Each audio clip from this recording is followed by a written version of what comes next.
बिस्मिल्लाहिर्रहमानिर्रहीम अल्लाहुम्मा सल्ली अला मुहम्मद व अला आलि मुहम्मद। साहिबो, अक्सर दोस्त मुझसे सवाल करते हैं कि हम दुआ करते हैं लेकिन वो शर्फ कबूलियत हासिल नहीं कर पाते। तो मैं उन दोस्तों की खिदमत में एक इंतहाई अहम नुस्खा कीमिया पेश करने जा रहा हूँ और 100% यकीन के साथ इसकी गारंटी भी देता हूँ कि आपकी दुआएं ज़रूर शर्फ कबूलियत हासिल करेंगी।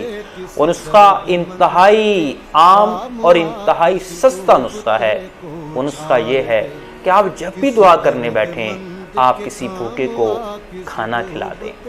आप जब भी दुआ करने बैठें आप किसी गरीब मरीज को अद्वियात लेकर दे दें। आप जब भी दुआ करने बैठें आप किसी गरीब के बच्चों की स्कूल की फीसें अदा कर दें और फिर आप दुआ करें।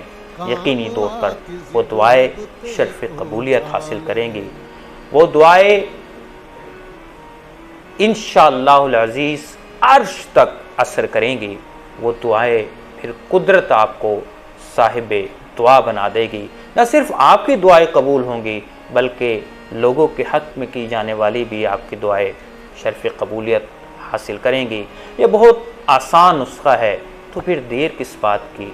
आइए अभी से ये काम करें और फिर दुआ करें, फिर देखें करीम रब कैसे आपकी दुआओं को कबूल करता है।